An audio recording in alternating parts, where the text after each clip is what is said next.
IBN OPD में आपका बहुत बहुत स्वागत है। मैं सुमति सक्सेना लेकर चलती हूँ आज आपको किंग जॉर्ज मेडिकल यूनिवर्सिटी के ट्रॉमा सर्जरी के प्रभारी और मेडिकल कॉलेज के प्रवक्ता प्रोफेसर डॉक्टर संदीप तिवारी के पास, जो कि हमें कोरोना जैसी वैश्विक महामारी से बचने के तरीके बता रहे हैं और कोरोना की जो भ्रांतियां फैली हैं उनको भी वो बता रहे हैं कि वो किस हद तक भ्रांतियां हैं। तो बहुत बहुत स्वागत करते हैं डॉक्टर संदीप तिवारी जी आपका। नमस्कार सर, पहला क्वेश्चन है कोरोना कोविड-19 यानी कोरोना बीमारी क्या है और इसके क्या लक्षण होते हैं? जी सुमति जी, देखिए कोरोना 19 या कोविड-19 जो इस समय वैश्विक महामारी, जैसा कि आपने कहा, ये बिल्कुल सही कहा, एक पूरे विश्व में एक महामारी की तरह फैली हुई है। ये बीमारी भी एक वायरल इन्फेक्शन है। इन्फेक्शंस अगर देखा जाए तो वायरल हो सकते हैं, बैक्टीरियल हो सकते हैं, फंगल हो सकते हैं। तो कोरोना एक प्रकार का वायरल इन्फेक्शन है, वायरस का इन्फेक्शन होता है।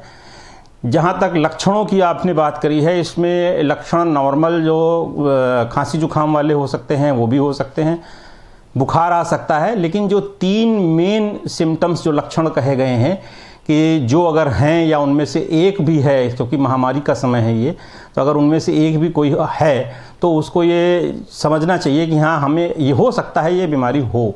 लेकिन पहले ही मैं आपको बता दूं इस कार्यक्रम की शुरुआत में ही कि चाहे जितनी भी बड़ी महामारी है, चाहे कुछ भी है, इससे डरने की किसी को भी बहुत आवश्यकता नहीं है। क्या कारण है, क्यों नहीं डरना चाहिए, ये मैं आपको अभी आगे इस शो में फिर से बताऊंगा कि क्यों नहीं डरना चाहिए। लेकिन जो लक्षण, मुख्य लक्षण कहे गए हैं, वो सूखी खांसी आना। जो खांसी आ रही है वो सूखी आ रही है। इसमें सूखी खांसी का मतलब है कि उसमें बलगम कोई नहीं निकल रहा है, स्प्यूटम प्रोडक्शन नहीं हो रहा है। सूखी खांसी आना, बुखार होना या सांस लेने में तकलीफ होना, जो हम लोगों को नॉर्मल खांसी जुकाम होता है उसमें और इसमें कैसे आप पता कर सकते हैं कि हाँ ये कोरोना के लक्षण हैं या नॉर्मल सर्दी जुकाम के लक्षण हैं। ये पता करना एक आम आदमी के लिए बहुत मुश्किल काम होता है कि लक्षण नॉर्मल सर्दी जुकाम जो कॉमन फ्लू होता है, इन्फ्लुएंजा वायरस वाला, उसकी वजह से है या कोरोना वायरस की वजह से है। लेकिन फिर भी जो एक मुख्य चीज़ कही गई है वो ये कही गई है कि वायरल इन्फेक्शन, इन्फ्लुएंजा या इस तरीके के जो होते हैं उनमें जुकाम ज़्यादा मात्रा में होता है, छींकें बहुत आती हैं, खांसी बलगम वाली भी हो सकती है, सूखी भी हो सकती है, बुखार तो आता ही आता है। बुखार दोनों में कॉमन होता है, दोनों में आता है बुखार। लेकिन कोरोना में स्पेसिफिकली ये कहा जाता है कि जो खांसी होती है उसका प्रकार सूखा होता है, मतलब किसी भी प्रकार का बलगम नहीं निकलता है, जिसको हम लोग ड्राई कॉफ कहते हैं। सूखा खांसी होती है, सूखी खांसी होती है। बुखार आता है, साथ में हाथ पैर में दर्द, किसी काम को ना करने में मन ना लगना, मुंह का स्वाद बदल जाना, गंध लेने की क्षमता कम हो जाना, ये मुख्य लक्षण होते हैं। इसके अलावा कुछ मरीजों में अगर मान लीजिए ज़्यादा स्थिति आगे बढ़ती है तो सांस फूलने लगती है, जिसको कि सांस लेने में दिक्कत होना या डिस्निया कहा जाता है, जो कि नॉर्मल जो खांसी जुकाम होता है उसमें सांस फूलने की समस्या नहीं होती है। और अगर हम कुछ रेयर लक्षणों की, जो कि बहुत मुख्यतः नहीं पाए जाते हैं लेकिन कुछ मरीजों में वो लक्षण देखे गए हैं, वो ये हो सकते हैं कभी कभी पेट में दर्द होना और डायरिया होना। ये भी इसके एक लक्षणों में, क्योंकि वायरल इन्फेक्शन इंटेस्टाइन्स में भी जा सकता है हमारे मुंह के रास्ते, तो डायरिया होने की भी एक समस्या हो सकती है। तो यदि आपको इस मौसम में, आजकल के मौसम में डायरिया हो रहा है जो कि नॉर्मल दवाओं से ठीक नहीं हो रहा है, या पेट में दर्द हो रहा है, तो तुरंत चिकित्सक से संपर्क करना चाहिए। डॉक्टर, दूसरा क्वेश्चन उठाते हैं, किन लोगों को कोरोना की जांच करानी चाहिए? जी सुमति जी, आपने बहुत अच्छा प्रश्न पूछा है कि किन लोगों को जांच करानी चाहिए, क्योंकि हर कोई इस समय डरा हुआ है और हर कोई चाहता है कि हमारी जांच हो जाए, हमारी जांच हो जाए। लेकिन जांच की सुविधाएं चाहे जितनी भी कर दी जाएंगी 130 करोड़ जनता के लिए, वो कभी भी पूरी पड़ने वाली नहीं हो सकती हैं। तो इसी के लिए ये आवश्यक है कि ये जानना चाहिए कि हमको कब अपनी चिकित्सक के पास जाना चाहिए, जांच करानी है कि नहीं करानी है, ये पूर्ण रूप से निर्णय चिकित्सक का होना चाहिए। तो यदि आपको कोई भी सिम्टम्स हैं, कोई भी लक्षण हैं, तो आप डॉक्टर के पास जाएं, डॉक्टर से सलाह लें। डॉक्टर यदि उचित समझेगा तो वो आपकी जांच कराएगा। हर व्यक्ति को जो भी कहीं पे भी रह रहा है, मारे डर के उसको कि सिर्फ हमको कोरोना है या नहीं है, इस चीज़ को पता करने के लिए जांच कराने की आवश्यकता नहीं होती है। जांच कराने की अभी तक की जो गाइडलाइंस हैं वो ये हैं कि पिछले 1 महीने में अगर आपने फॉरेन ट्रैवल कोई किया है, या फॉरेन के किसी कॉन्टैक्ट में आए हैं, या फिर आपको खांसी जुकाम, खांसी है, सूखी टाइप की बुखार है और सांस लेने में दिक्कत हो रही है, या आप किसी कोरोना मरीज के संपर्क में आए हैं, या आप उस रेड जोन इलाके में या कंटेनमेंट एरिया में रह रहे हैं जहां आसपास आपके घर के आसपास कई सारे कोरोना के पॉजिटिव मरीज मिले हैं, तो ऐसी अवस्था में आपको चिकित्सक से संपर्क करना चाहिए। हमारी उत्तर प्रदेश सरकार और भारत सरकार भी इस दिशा में बहुत अच्छा कार्य कर रही है। कम्युनिटी टेस्टिंग का भी काम उन्होंने शुरू कर दिया है कि जो रेड स्पॉट एरिया हैं उनके आसपास के घर के लोगों की वो स्वतः जांच कर रहे हैं, जा रहे हैं लोग, और स्वास्थ्य कर्मी जाते हैं जो कि वहाँ पे मरीजों की जांच लेते हैं। तो इसलिए आपको इस विषय में चिंता करने की कोई आवश्यकता नहीं है। हाँ, यदि आपको किसी भी प्रकार के लक्षण दिखाई पड़ते हैं जो कि मैंने अभी आपको बताए हैं, तो उसको छिपाने की आवश्यकता नहीं है।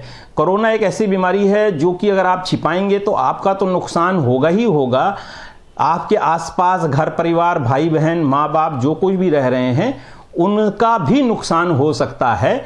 और यदि आप बताते हैं, चिकित्सक के पास जाते हैं, तो जैसा कि आप जानते हैं सभी कि इसका मॉर्टेलिटी रेट अभी हिंदुस्तान में जो है वो 1.5% के आसपास है। मतलब 100 में से केवल 1.5 से 2 लोगों की मृत्यु हो रही है, बाकी लोग ठीक हो जा रहे हैं। तो इसलिए कोई बहुत चिंता का विषय नहीं है। सर, ये कैसे फैलती है? जैसे किसी भी प्रकार से कोई भी इन्फ्लुएंजा का वायरस या कॉमन फ्लू, जैसे आप लोगों ने देखा होगा कि कभी आपके घर में किसी को, एक व्यक्ति को जुकाम होता है और आप लोग सब लोग एक ही कमरे में सो रहे हैं या आसपास बैठे हुए हैं, तो अक्सर होता है कि माँ से बेटे से माँ को पहुंच जाता है, भाई बहन को पहुंच जाता है, या आप एक ही गाड़ी में सफ़र कर रहे हैं, कोई किसी को जुकाम हो रखा है तो उसको हो रखा है। तो ये कोरोना का वायरस भी उसी तरीके से फैलता है।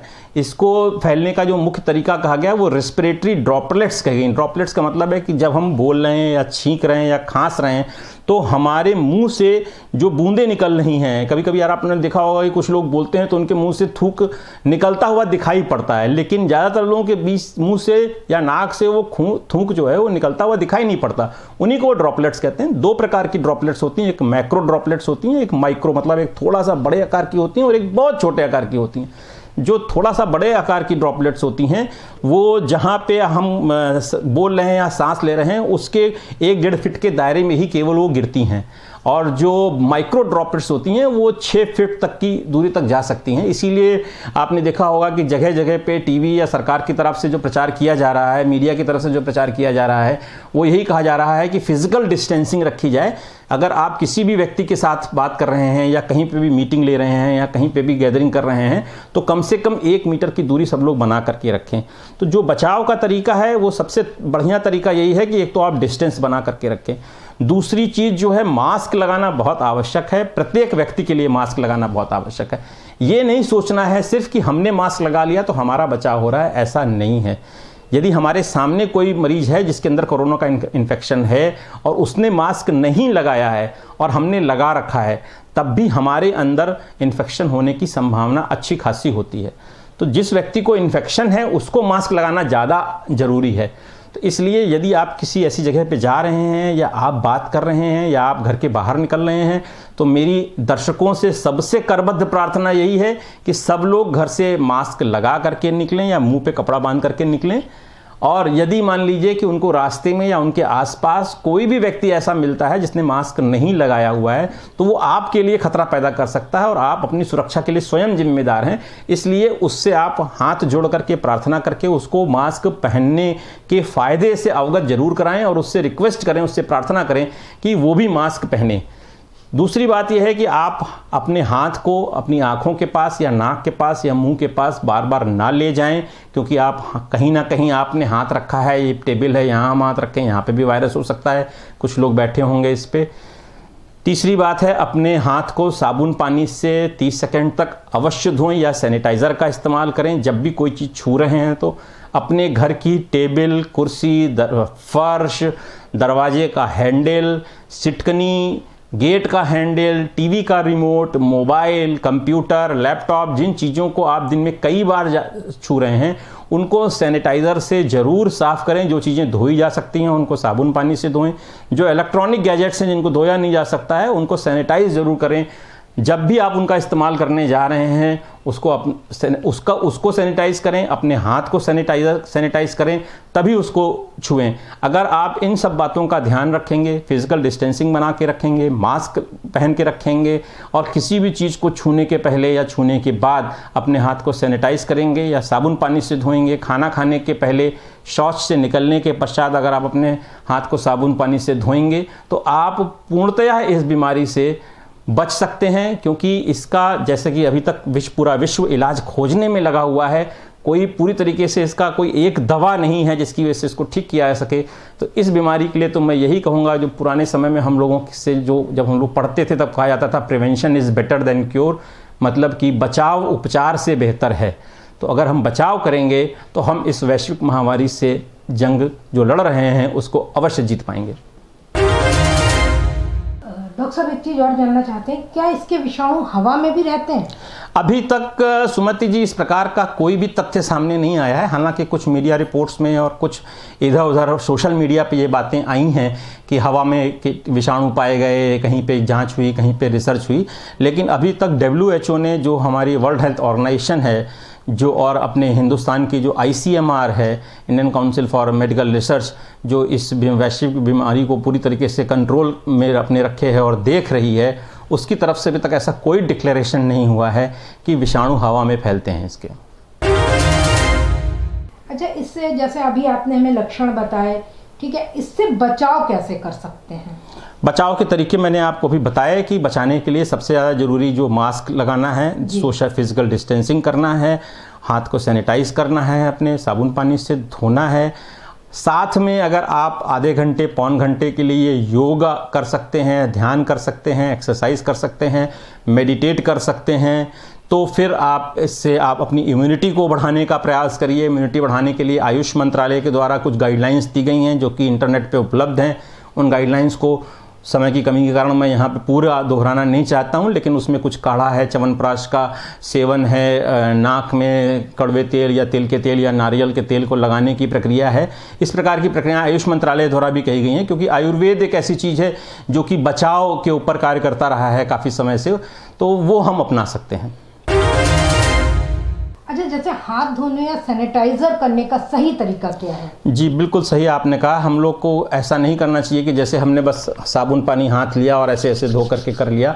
हमारे जो हाथ होता है उसमें हम आपको बता दें, अगर आप हमारे दर्शक देख पा रहे हैं तो, कि इस हाथ में कुछ ऐसे क्षेत्र होते हैं, ऐसे इलाके होते हैं जहाँ पे विषाणु या किसी भी प्रकार के कीटाणु जो होते हैं वो ज़्यादा जमते हैं, ज़्यादा देर तक रुकते हैं। और जब हम नॉर्मल प्रक्रिया से हाथ धोते हैं तो वो कीटाणु या वो विषाणु जो हैं वो साफ़ नहीं हो पाते। वो क्षेत्र क्या क्या होते हैं मैं आपको बता दूं। देखिए, जैसे ये नाखून का जो एरिया होता है, टिप ऑफ फिंगर्स, ये वाला, ये जो आपका वेब स्पेस होता है जहाँ पे ये आपकी उंगलियाँ मिल रही हैं, ये होता है। ये अंगूठे का क्षेत्र होता है, जो ये जो नक्कल्स का एरिया होता है, ये क्षेत्र जो होते हैं, और ये जो कलाई का क्षेत्र होता है, ये कुछ क्षेत्र ऐसे हैं जहाँ पे किसी भी प्रकार का, कोरोना ही नहीं, किसी भी प्रकार का विषाणु या कीटाणु जो है वो बहुत तेज़ी से वहाँ पे जमता है और वहाँ ठीक से आसानी से साफ़ नहीं होता है। मैं आपको हाथ धोने का या वही तरीका सैनिटाइज करने का भी है, उसको आपको अभी दर्शकों को मैं दिखा रहा हूँ। आप लोग सब लोग बहुत ध्यान से इसको देखिएगा। मैं बहुत धीमे धीमे बताते हुए कि कैसे कैसे धोना चाहिए ये मैं आप लोगों को बताऊंगा। सबसे पहले आप अपने जहाँ पे भी खड़े हुए हैं, जहाँ पे वॉश बेसिन है, उसके टैप को खोलेंगे। टैप को खोलने के पहले आपको ये ध्यान रखना है कि वहाँ पे साबुन या लिक्विड सोप और साथ में टिश्यू पेपर वहाँ पे पहले से अवश्य रखा हो उस वॉश बेसिन के साथ में। फिर आप टैप को खोल करके पहले अपने हाथ को टैप के नीचे पूरे हाथ को गीला करेंगे। गीला करने के बाद लिक्विड सोप आप अपने दाहिने हाथ में लेंगे। दाहिने हाथ में लिक्विड सोप या सैनिटाइज़र लेने का तरीका ये होता है कि जब आप ऐसे बनाते हैं, जो ये एक गड्ढा बनता है जिसको कि हम लोग बचपन में गुच्चुक कहते थे, उस गुच्चुक को पूरा भर जाना चाहिए। लगभग 3 ml के आसपास इसमें आता है। तो 3 ml की मात्रा, चाहे वो सैनिटाइज़र की हो चाहे वो लिक्विड सोप की है, वो सफिशिएंट होती है। फिर उसको ले करके पहले हम अपने हाथ में लगा लेते हैं। हाथ में लगाने के बाद जब सामने हमने लगाया है तो उसके बाद का जो पहला स्टेप होता है, हम हाथ के पीछे इसको लगाते हैं। देख रहे होंगे आप कि मैं उंगलियों के बीच में लगा रहा हूं, और जो एक हाथ में प्रक्रिया करनी है, आप ये मान के चलिए कि एक बार की जो प्रक्रिया है वो 5 बार करनी है। 1 2 3, 4, 5 ऐसे ही सारी प्रक्रियाओं को भी 5-5 बार करना है। अब दूसरे हाथ में भी आप इसको ऐसे ही करेंगे, ठीक है। उसके बाद आप हाथ को सीधा करके ऐसे ऐसे साफ करेंगे दोनों हाथ की तरफ से, क्योंकि मैंने बताया था कि यहाँ पे भी कीटाणु और विषाणु होते हैं। तो दूसरा आप इसको ऐसे ऐसे ऐसे ऐसे करके साफ करेंगे। उसके पश्चात हमने बताया था ये जो नक्कल्स का एरिया होता है ये यूजुअली साफ होने से छूट जाता है, तो इसको हम ऐसे हाथ को ऐसे अपनी एक नक्कल को दूसरे हाथ में बना करके ऐसे ऐसे साफ करेंगे इसको, ठीक है। फिर दूसरे हाथ से भी इसको ऐसे ही साफ करेंगे दोनों तरफ से हम। तो ये हमारा नक्कल का एरिया देखिए, इस तरफ से ये वाली नक्कल साफ हो रही है, इस तरफ से ये वाली नक्कल साफ हो रही है हमारी, इसको हम साफ करेंगे। उसके पश्चात हमारा मैंने बताया था आपको कि नाखून का एरिया जो होता है वो उसमें गंदगी बहुत जमा होती है। इस समय आप सब लोगों को, चाहे वो पुरुष हो चाहे वो महिला हो, क्योंकि जान है तो जहान है, या जिंदा रहेंगे तो फैशन भी कर पाएंगे, अपने नाखूनों को काट कर रखना चाहिए। तो उसके पश्चात नाखून को ऐसे ऐसे हथेली पे ये 5 उंगलियों को, नाखूनों को एक साथ इकट्ठा करके पहले दाहिने हाथ के नाखून को ऐसे ऐसे, फिर बाएं हाथ के नाखून को ऐसे ऐसे करेंगे 5 बार ऐसे। उसके पश्चात मैंने बताया था अंगूठा, तो अंगूठे के लिए इस अंगूठे को ऐसे ऐसे ऐसे साफ करेंगे, ठीक है, ऐसे ऐसे साफ करेंगे। उसके पश्चात कलाई को ऐसे ऐसे साफ करेंगे, ऐसे ऐसे साफ करेंगे। फिर उसके बाद आप नल के नीचे हाथ को लेकर के पूरे हाथ को पानी से अच्छी तरीके से धो लेंगे। अब आपको ये ध्यान रखना है कि आपने क्योंकि अपने हाथ को धो लिया है तो आपको दोबारा नल जो है इन्हीं हाथों से, नंगे हाथों से नहीं छूना है। तो इसके लिए क्या करेंगे कि जो टिश्यू पेपर आपने रखा हुआ है उस टिश्यू पेपर से अपने हाथ को ड्राई करेंगे, और वो जो टिश्यू पेपर है उसी टिश्यू पेपर से नल के टोटी को बंद करेंगे आप, जिससे अगर आपने पुनः नल छू लिया तो आपका हाथ फिर से गंदा हो जाएगा। तो उसी टिश्यू पेपर से आपको टोटी को बंद करना है, और उसके पश्चात उस टिश्यू पेपर को आपको ढक्कन वाली जो डस्टबिन हो, कूड़ादान जिसमें कि ढक्कन लगा हो, उस ढक्कनदार पैर से खोली जाती है वो, उस पैर से खोल करके, उस डस्टबिन को भी हाथ से नहीं खोलना है आपको, पैर से खोल करके उस ढक्कनदार डस्टबिन में डालेंगे, तब ये आपके हाथ धोने की प्रक्रिया पूरी हो जाती है। अब एक सवाल ये भी उठ सकता है कि कब हमें सैनिटाइज़र का इस्तेमाल करना चाहिए और कब साबुन पानी का इस्तेमाल करना चाहिए। देखिए, सबसे अच्छी चीज़ साबुन पानी है, इससे अच्छी कोई चीज़ नहीं है। तो जहाँ, यदि आप घर में हैं या ऐसी जगह पे हैं जहाँ पे वॉश बेसिन उपलब्ध है, तो वहाँ जितनी ज़्यादा से ज़्यादा बार आप साबुन पानी का इस्तेमाल करेंगे उतना अच्छा है। लेकिन आप रास्ते में हैं, अपनी गाड़ी में हैं, अपने ऑफिस में हैं, या जहाँ पे वॉश बेसिन की सुविधा उपलब्ध नहीं है, वहाँ पे आप सैनिटाइज़र का इस्तेमाल अवश्य करें। अगर आप ऐसी जगहों पर हैं जहाँ पर पानी की व्यवस्था उचित मात्रा में नहीं है तो सैनिटाइज़र का उपयोग करें। लेकिन उसमें भी आपको ये ध्यान रखना है कि यदि आपके हाथों में गंदगी लगी दिखाई पड़ रही है, या आपने खाना खाया है, या आप शौच करके निकले हैं, तो उस अवस्था में सैनिटाइज़र की जगह पे आपको इन 3 अवस्थाओं में, 4 अवस्थाओं में साबुन पानी से ही हाथ धोना है। तो बहुत ज़्यादा आपको सैनिटाइज़र के पीछे भागने की भी आवश्यकता नहीं है कि नहीं मिल रहा है, या कमी हो रही है, या शॉर्टेज हो रही है। साबुन पानी हर जगह उपलब्ध जहाँ पे भी हो सकता है वहाँ पे आप साबुन पानी का इस्तेमाल करें। डॉक्टर साहब, इसका इलाज संभव है कोरोना का? देखिए, मैंने आपसे बताया सुमति जी कि बचाव ही उपचार है। इसमें सिम्टोमेटिक ट्रीटमेंट दिया जाता है जिन मरीजों को पता चलता है कि इनको ये लक्षण हैं, और जांच की रिपोर्ट पॉजिटिव आने पे इसमें कई कैटेगरीज होती हैं। एक माइल्ड डिजीज़ ज़्यादातर लोगों में देखी जा रही है, जिनमें कि कोरोना की रिपोर्ट तो पॉजिटिव आई है, उनको बुखार आ रहा है या सूखी खांसी आ रही है, लेकिन सांस लेने में कोई दिक्कत नहीं हो रही है। तो उसमें, उस अवस्था में उनको हाइड्रोक्सीक्लोरोक्विन, आप लोगों ने इस समय सुना होगा, तो जी, जो मलेरिया की दवा होती थी, वो उसके भी कोई बहुत अच्छे प्रमाण नहीं है, लेकिन देखा जा रहा है कि वो दवा इफ़ेक्टिव है, तो वो दवा दी जा रही है। और उसके साथ में कुछ लोग एजिथ्रोमाइसिन दे रहे हैं, एंटीबायोटिक होती है एक प्रकार की ये, और साथ में पैरासीटामोल अगर बुखार आ रहा है तो उसके लिए दिया जाता है। जो उसके ऊपर के मॉडरेट केसेस होते हैं, मतलब जिनको कि लक्षण ज़्यादा हैं या उनको सांस लेने में भी दिक्कत हो रही है, तो कुछ एंटीवायरल दवाएं भी इसमें एकाध दी जा रही हैं, जिनकी वजह से कुछ मरीजों में फ़ायदा देखा गया है।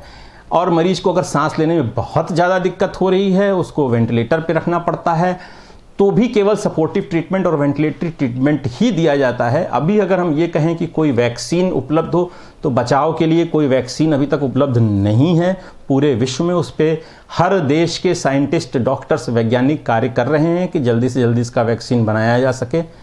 और फिलहाल कोई एक ऐसी सिंगल मेडिसिन नहीं है जैसे कि मान लीजिए मलेरिया के लिए आपने कहा क्लोरोक्विन है, या और बीमारियों के लिए किसी कैंसर के लिए कोई कीमोथेरेपी है, किसी कैंसर के लिए कोई कीमोथेरेपी है। तो अभी कोरोना के लिए कोई एक सिंगल दवा ऐसी नहीं है जिसको दे करके हम निश्चिंत हो जाएं कि हाँ हमको कोरोना हुआ है तो इससे हमारी बीमारी पूरी तरह से ठीक हो जाएगी।